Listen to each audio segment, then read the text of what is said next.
யூகேல இருந்து ருவாண்டாவுக்கு அனுப்பப்பட இருக்கிற மைக்ரன்ஸ்ல இலங்கையர்களும் இருப்பது உறுதிப்படுத்தப்பட்டிருக்கு. இது தொடர்பாக வந்த செய்திகளை இந்த வீடியோவில் நான் உங்களோட ஷேர் பண்ண போகிறேன். அத்துடன் லண்டன் மேயராக 3வது தடவையாக தெரிவு செய்யப்பட்டிருக்கின்றார் சாதிக் கான். இவை உள்ளிட்ட முக்கியமான சில தகவல்களை இந்த வீடியோவில் பார்க்க போகிறோம். வீடியோக்குள்ளே போகலாம் வாங்க.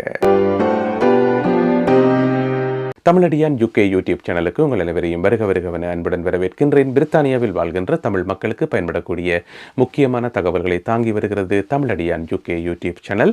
எங்களுடைய சேனலில் வெளியாகின்ற வீடியோக்களை தொடர்ச்சியாக பார்த்து கருத்துக்களை எழுதி வருகின்ற உங்கள் எல்லோருக்கும் மிக்க நன்றிகள்.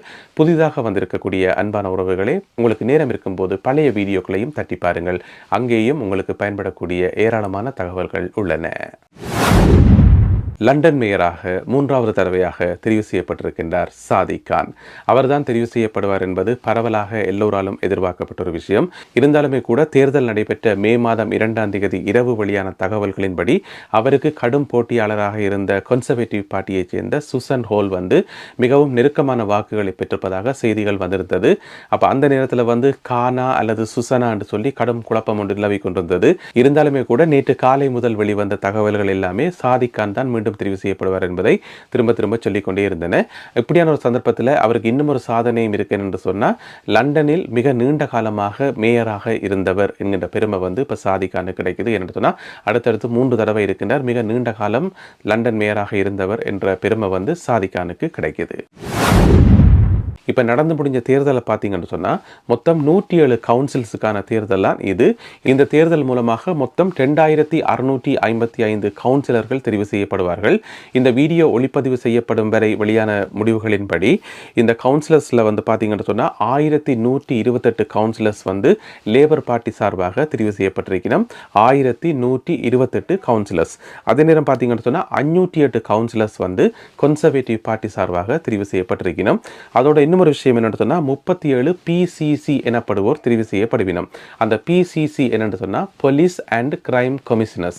போலீஸ் அண்ட் கிரைம் கமிஷனர்ஸ் என்று சொல்லி ஒரு 37 பேர் தெரிவு செய்யப்படுவினம்.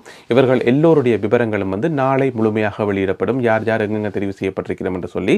இருந்தாலுமே கூட இந்த நடந்து முடிந்த தேர்தலில் லேபர் பார்ட்டி மிக அமோகமான வெற்றிகள் பெற்றிருக்கிறது. ஏற்கனவே கன்சர்வேட்டிவ் பார்ட்டியினுடைய கண்ட்ரோல் இருந்த நிறைய கவுன்சில்ஸை இப்ப லேபர் பார்ட்டி கேப்சர் பண்ணி இருக்குது.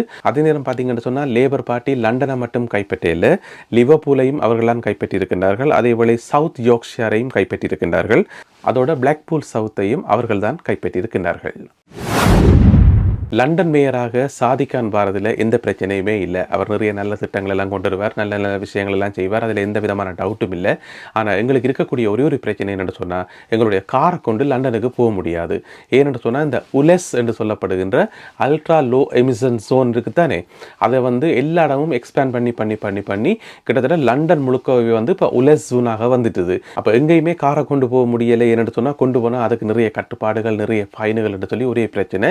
இந்த ஒரு பிரச்சனையை தவிர மற்றபடி சாதிக் கான் லண்டன் மேயரா வரதில் எந்த விதமான பிரச்சனையும் இல்லை. அவருடைய நோக்கம் என்னென்று சொன்னால் பப்ளிக் டிரான்ஸ்போர்ட்டை மக்கள் மயப்படுத்தணும். மக்கள் பெரும்பாலும் பப்ளிக் டிரான்ஸ்போர்ட்டை பயன்படுத்தணும் என்றதான் இந்த விதமான கட்டுப்பாடெல்லாம் கொண்டு வந்திருக்கிறார். இந்த சென்ட்ரல் லண்டனுக்கு கார் கொண்டு போகிறது தான் ஒரு பிரச்சனையை தவிர மற்றபடி சாதிக் கான் லண்டன் மேயராக தெரிவு செய்யப்பட்டதில் எந்த விதமான பிரச்சனையும் இல்லை. ருவாண்டாவுக்கு மைக்ரன்ஸை அனுப்புகிற பணிகள் மிக தீவிரமாக நடைபெற்று கொண்டிருக்கிறது. தேர்தல்கள் ஒரு பக்கம் பரபரப்பாக நடைபெற்றுக் கொண்டிருந்தாலும் இந்த பணிகளும் இடைவிடாமல் நடந்து கொண்டு தான் இருக்குது. பல்வேறு இடங்களில் தங்கியிருக்கக்கூடிய மைக்ரன்ஸ் எல்லாரையும் கூட்டிக் கொண்டு இப்போ எங்கே கொண்டு போயினோம் என்று சொன்னால் இந்த டிப்போர்டேஷன் சென்டர்ஸ் என்று சொல்லப்படக்கூடிய இடங்களுக்கு கூட்டிக் கொண்டு போயினோம். ஏனென்று சொன்னால் அங்கே வச்சு தான் கடைசி நடவடிக்கை எல்லாம் எடுக்கப்பட்டு பதிவுகள் எல்லாம் சரிபார்க்கப்பட்டு அவர்கள் விமானங்களில் ஏற்றப்பட்டு ருவாண்டாவுக்கு அனுப்பப்படுவார்கள். எனவே அப்படியான பணிகளை செய்கிறதுக்காக இந்த டிப்போர்டேஷன் சென்டர்ஸுக்கு இப்போ கொண்டு போயினோம். அப்படி கொண்டு போகப்பட்ட ஆட்களில் பார்த்தீங்கன்னு சொன்னால் ஸ்ரீலங்கன்ஸும் இருக்கணும் என்று சொல்லி உறுதிப்படுத்தப்பட்ட செய்திகள் தெரிவிக்குது. இந்த செய்தி எப்படி வெளியில் வந்து சொன்னால், இந்த மைக்ரன்ஸுக்கு உதவிகள் செய்கிறதுக்கும் அவர்களை பராமரிக்கிறதுக்கும் அவர்களுடைய நலன்களை கவனிக்கிறதுக்கும் என்று சொல்லி எக்கச்சக்கமான சேரிட்டி அமைப்புகள் இருக்குது. இந்த சேரிட்டி அமைப்புகள் இங்கே லண்டன்லேயும் இருக்குது, அங்கே பிரான்ஸ்லேயும் இருக்குது. எனவே இந்த சேரிட்டி அமைப்புகள் என்ன செய்யும் என்று சொன்னால், ஒவ்வொரு சேரிட்டி அமைப்பும் ஒரு குறிப்பிட்ட அளவான மைக்ரன்ஸுக்கு பொறுப்பாக இருப்பினும் ஒவ்வொரு சேரிட்டி அமைப்பு கீழே அவர்களுடைய பராமரிப்பு கீழே என்று சொல்லி குறிப்பிட்ட அளவான மைக்ரன்ஸ் இருப்பினும் அந்த சேரிட்டி அமைப்புகளில் ஒரு முக்கியமான சேரிட்டி அமைப்பு தான் கேர் ஃபார் கலே என்று சொல்லப்படக்கூடிய ஒரு அமைப்பு. கலே என்றது உங்களுக்கு தெரியும், பிரான்ஸில் இருக்கிற நகரம். அங்கே இருந்தால் இங்கே மைக்ரன்ஸ் எல்லாம் வெறியினம். அந்த கேஃபோ கலே என்று சொல்லப்படக்கூடிய அந்த சேரிட்டி வந்து ஒரு அறிக்கை வெளியிட்டிருக்குது. அந்த அறிக்கையில் என்ன சொல்லப்பட்டிருக்குன்னு சொன்னால், தங்களுடைய கட்டுப்பாட்டுக்கு கீழே கிட்டத்தட்ட 100 வரையான மைக்ரன்ஸ் இருந்தவையாம். வெவ்வேறு நாடுகளைச் சேர்ந்த 100 வரையான மைக்ரன்ஸ் இருந்தவையாம். அந்த 100 மைக்ரன்ஸுமே இப்போ ருவாண்டாவுக்கு அனுப்பப்பட போயினோம் என்று சொல்லியும், இது ஒரு துயரமான செய்தி என்று சொல்லியும், தாங்கள் மிக நன்றாக அவர்களை பராமரித்ததாகவும் அவர்களும் தங்களோட மிக நல்ல அன்பாக நடந்து கொண்டதாகவும் ஏராளமான உதவிகளை அந்தந்த நாட்டு மைக்ரன்ஸுக்கு தாங்கள் செய்ததாகவும் இந்த அமைப்பு குறிப்பிட்டிருக்குது. எனவே தங்களை விட்டு அந்த 100 வரையான மைக்ரன்ஸ் வந்து பிரிஞ்சு ருவாண்டாவுக்கு போகிறது தங்களுக்கு ஒரு கவலையாக இருக்குன்னு சொல்லி இந்த சேரிட்டி அமைப்பு சொல்லியிருக்கு. இந்த சேரிட்டி அமைப்பு தந்திருக்கிற அந்த லிஸ்ட்டில் பார்த்தீங்கன்னு சொன்னால் அதிகளவான மைக்ரன்ஸ் வந்து சிரிய நாட்டை சேர்ந்தவர்களாம். அதுக்கு பிறகு பார்த்தீங்கன்னு சொன்னால் ஆப்கானிஸ்தான் நாட்டை சேர்ந்தவர்கள், அதேவேளை எரித்ரியா நாட்டை சேர்ந்தவர்கள், ஈரானியர்கள், ஈராக்கியர்கள், குவைத்தியர்கள், அதோட சூடான் நாட்டை சேர்ந்தவர்கள், அவர்களுடன் சேர்த்து இலங்கையர்கள், ஸ்ரீலங்கன்ஸ் என்று சொல்லியும் அந்த லிஸ்ட்டில் சொல்லப்பட்டிருக்கு. இதில் என்ன விஷயம் சொன்னால், இலங்கையை சேர்ந்த எத்தனை பேருண்டோ அவர்களுடைய பேர் விவரங்களோ மற்ற விவரங்களையோ இந்த சேரிட்டி அமைப்பு தெரியல. ஆனால் அவர்கள் கொடுத்துருக்கிற அந்த லிஸ்ட்டில் வந்து அந்த 100 பேர்லையும் வந்து இலங்கையர்களும் இருப்பது வந்து உறுதிப்படுத்தப்பட்டிருக்குது. அப்போ இந்த பட்டியலில் இருக்கக்கூடிய அந்த இலங்கையை சேர்ந்த மைக்ரன்ஸ் யாராக்கள், எங்கிருந்து வந்திருப்பினும், அவர்களுடைய பேர் விவரங்கள் என்ன என்று சொல்லி இதுவரைக்கும் எந்த தகவல்களும் இல்லை. இருந்தாலுமே கூட இந்த சேரிட்டி அமைப்பானது, இந்த குறிப்பிட்ட இந்த சேரிட்டி அமைப்பானது யூகேக்கும் பிரான்ஸுக்கும் இடையில இருக்கக்கூடிய இந்த மைக்ரன்ஸ் தான் இவர்கள் கையாண்டு இருக்கணும். அதுக்கு தான் இவர்கள் வந்து பொறுப்பாரிக்கணும். அதனால தான் இவர்களுடைய பேர்ல கூட கேஃபோ கலே என்று சொல்லி இருக்குது. அதனால வந்து இந்த இலங்கையை சேர்ந்த மைக்ரன்ஸ் வந்து பிரான்ஸ்ல இருந்து இங்கே வந்திருக்கக்கூடிய ஆக்களாக இருக்கும் என்று சொல்லி எதிர்பார்க்கப்படுது. அதே நேரம் பார்த்தீங்கன்னு சொன்னால் பிரான்ஸில் இருந்து 4 இலங்கையர்கள் படகுகள் மூலமாக யூகேக்கு வந்து கைது செய்யப்பட்டதாக கிட்டடியில் ஒரு செய்தி வந்திருந்தது. அது உறுதிப்படுத்தப்படாத செய்தி, அது ஒரு வாய் மூலமான செய்தி. அந்த 4 பேரும் தான் இவர்கள் சொல்கிற இந்த இலங்கையர்களா இல்லையான்னு சொல்லி சரியாக தெரியல. இருந்தாலுமே கூட யூகேலிருந்து ருவாண்டாவுக்கு நாடு கடத்தப்பட இருப்பவர்களில் இலங்கையர்களும் இருப்பது உறுதிப்படுத்தப்பட்டிருக்கு. எல்லாருக்குமே இருக்கக்கூடிய அடுத்த மிகப்பெரிய கேள்வி என்னென்னு சொன்னால், யூகேலிருந்து ருவாண்டாவுக்கு அனுப்பப்பட இருக்கின்ற மைக்ரன்ஸுக்கு வந்து என்ன நடக்கும்ன்றதான் மிகப்பெரிய கேள்வி.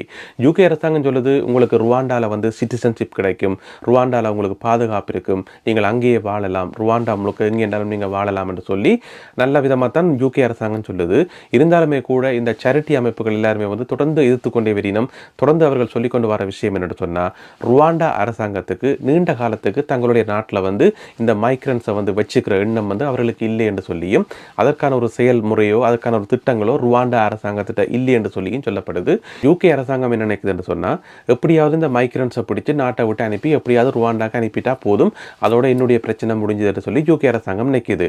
அதே நேரம் ருவாண்டா அரசாங்கம் என்ன நினைக்குது என்று சொன்னால், இந்த யூகே அரசாங்கத்தோட போட்ட ஒப்பந்தம் இருக்குது தானே, அந்த ஒப்பந்தத்தின் அடிப்படையில் வந்து வேறு வழி இல்லாமல், என்ன சொன்னால் ஒரு பெரிய நாடு யூகே மாதிரியான ஒரு பெரிய வல்லரசு நாடு தங்கள்கிட்ட வந்தபடி கேட்குது, இனிமேல் வேறு வழி இல்லாமல் ஒப்பந்தம் போட்டாச்சு, அந்த ஒப்பந்தத்தின் அடிப்படையில் வந்து கொஞ்ச நாளைக்கு மைக்ரன்ஸை உள்ளுக்கு எடுத்துட்டு பிறகு அவர்களை அவரின் நாட்டுக்கே பிடிச்சி அனுப்புவோம் என்ற ஒரு திட்டத்தில் தான் ருவாண்டா அரசாங்கம் இருக்குன்னு சொல்லியும், மிக முக்கியமாக ருவாண்டா நாட்டில் இருக்கிற எதிர்க்கட்சிகள் இருக்கிறது தானே, அவையில் வந்து மிக கடுமையான எதிர்ப்பை வந்து அங்கே தெரிவித்து கொண்டு வரி. நம்ம என்னென்னு சொன்னால், யூகேலேருந்து தங்களோட நாட்டுக்கு வந்து மைக்ரன்ஸ் வாரது தங்களுக்கு இடைஞ்சலாக இருக்கும், தங்களுக்கு எதிர்காலத்தில் வந்து அது பெரிய பிரச்சனைகளை கொண்டு வரும், தங்களுடைய சமூக சீரழிவுகளை கொண்டு வரும் என்று சொல்லி அவர்கள் தொடர்ந்து போராடி கொண்டிருக்கணும்.